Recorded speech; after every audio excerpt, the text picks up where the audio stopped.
Welcome everyone to ProVeg's New Food Hub. Today we are meeting with the co-founder of a UK-based plant-based restaurant, Pastan. We are meeting Jérôme. It sounds like Pastan has been on quite a journey. Please can you tell us a little bit more about how the restaurant began and how it has progressed? Hello everyone. So my name is Jérôme, and my partner and I, so Dean and I, we are the co-founders, and we had, so both of us had a lot of experience in hospitality and food towards our career, and we also worked quite a lot abroad, so that will explain the reason why we created the menu that we created. Pastan came because we are both big fans, or we've always been big fans of fresh pasta. And being vegan, we find it quite difficult to go out and eat fresh pasta almost anywhere. So as a reminder, this idea came towards the end of 2020. There was still a lot of problem with the pandemic. And so we said, okay, this is the time to maybe launch something. Pastan came from pasta and vegan, so it was quite an easy name or brand name to choose. And then we started to launch our first menu in December 2020 via aggregators. So we used Dark Kitchen because everything was closed at that time. And unfortunately, the experience was not very successful. That's due to mainly the fact that we didn't know at that time how the aggregators are working. So there is an algorithm between your brand awareness, the volume of orders you've already had. Veganism is still a niche market on Deliveroo, Just Eat, or Uber Eat. And so we ended up with doing like 10 or 12 orders per day, which was far from sustainable. But we still believe that we had something good in our hands. So we decided to use an agency to find us a pop-up in London. To pop up because before you invest in a proper restaurant, we found that it was important to test our offer to real customers, like face-to-face, and see the interaction. So we opened our first pop-up in Neal's Yard in Covent Garden in April 2021, which was actually the first day that the hospitality industry was allowed to reopen outdoor only. So we had a 12 covers terrace. First 2 weeks were below average. A lot of customers saw the word vegan and were leaving the tables. But then with Sophie, we started to create our Instagram account. We had a beautiful photographer to took pictures of the food. And then obviously with a little bit of connection on social media and brand awareness, we attracted some customers that came for Pastan, for Pastan itself. And I would say after a month, we were quite busy. Bearing in mind, the pop-up was 20 covers maximum, including the terrace. So busy means a small volume, but still we saw the beginning of attraction. Then we decided to open another pop-up in Bristol because I used to work in Bristol in my previous job, and I knew that the vegan community was very strong there. So we found what we call a diners club. So the space was open for lunch and morning and lunch for coffee and cake and sandwiches, and then the place was available in the evening. So we used to take off at 5 o'clock and operate until the end of the evening. Bristol was indeed very successful quite quickly. And we ended up the 2 pop-ups at the end of July, August, so let's say 4 or 5 months of operation. Then we found another pop-up in Notting Hill, which led to finally find the right premises in London, in St. John Street. And we opened the first proper permanent site on the 27th of November 2021. So that was a little bit the story of the journey, I would say the first 12 months. So what would you say then is the secret to attracting flexitarian and non-vegan eaters to plant-based restaurants like Pastan? Do you use any particular marketing strategies? Before we talk about the marketing strategy, I think there is a key aspect for Pastan, which is pasta. So pasta itself remains something very, who doesn't like pasta? The demographic goes from like 2 years old to, as we have toddlers coming in and the parents are very happy for them to have a pasta dish, to 99 years old or more. So that the fact that it's pasta is also quite attractive. It's comfort, it's easy. It's not like you know pretty much what you're going to get, despite pasta menu has also some more creative dishes, but it's quite a safe choice.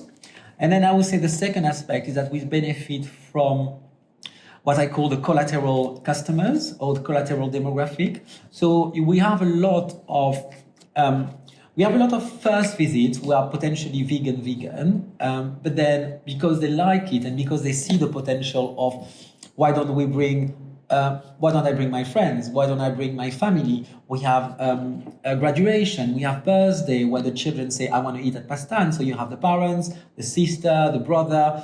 And this is how the momentum has grown with co-vegan eaters and also collateral or people that enjoy pasta.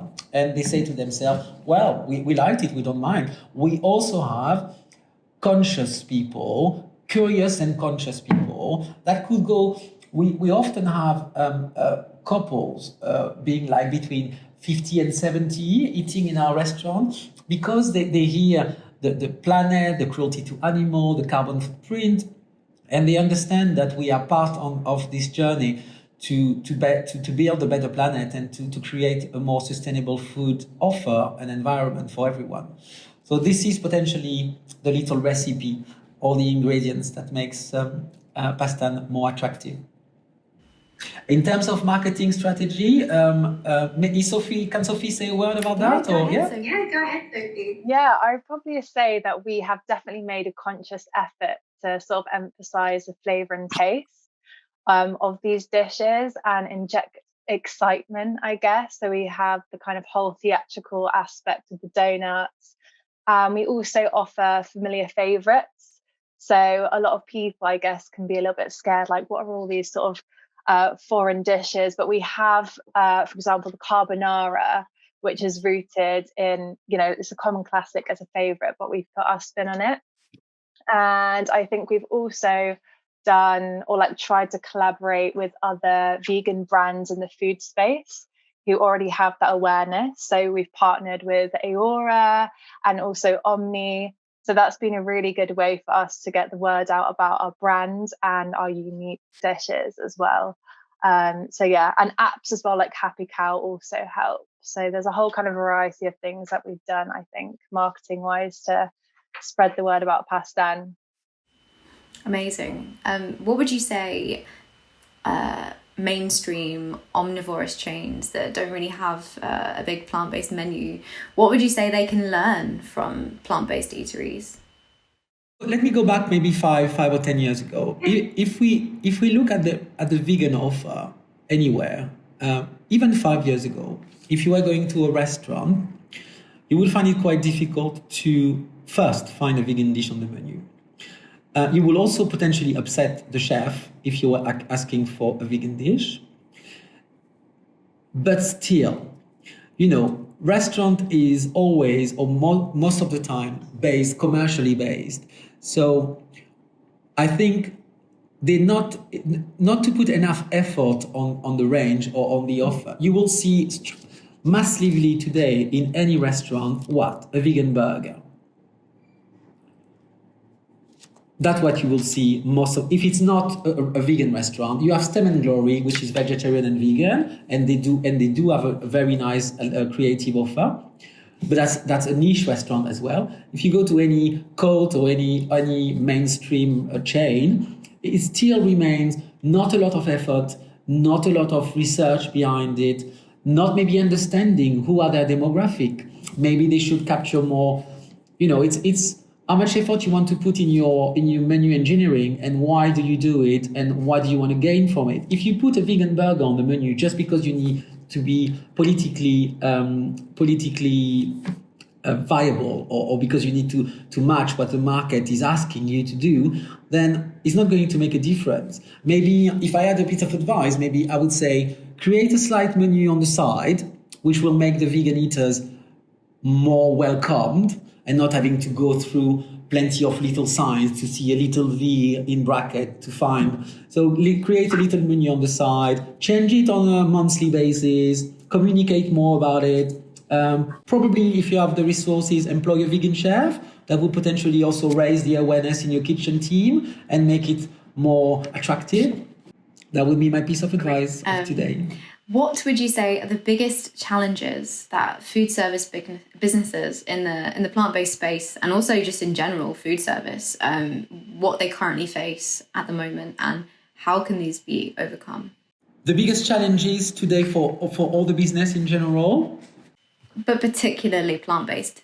I think again, because our demographic is certainly not capturing 100% of the people eating out, we need to really be careful of our overheads and of all the metrics. Overheads mean the choice of the premises, the rent, the business rate, but also having created a menu engineering that allows you to keep an acceptable margin, also to monitor and control your labor cost.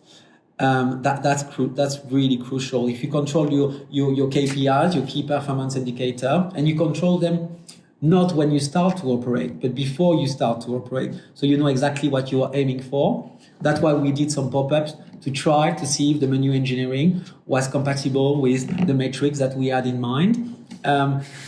This is the only way today you can really sustain, maintain, and grow, because it goes very fast, with all the overheads, and I'm not including the pay scheme, I'm not including the pension, which is now mandatory, I'm not including obviously the VAT, which has become now again 20% in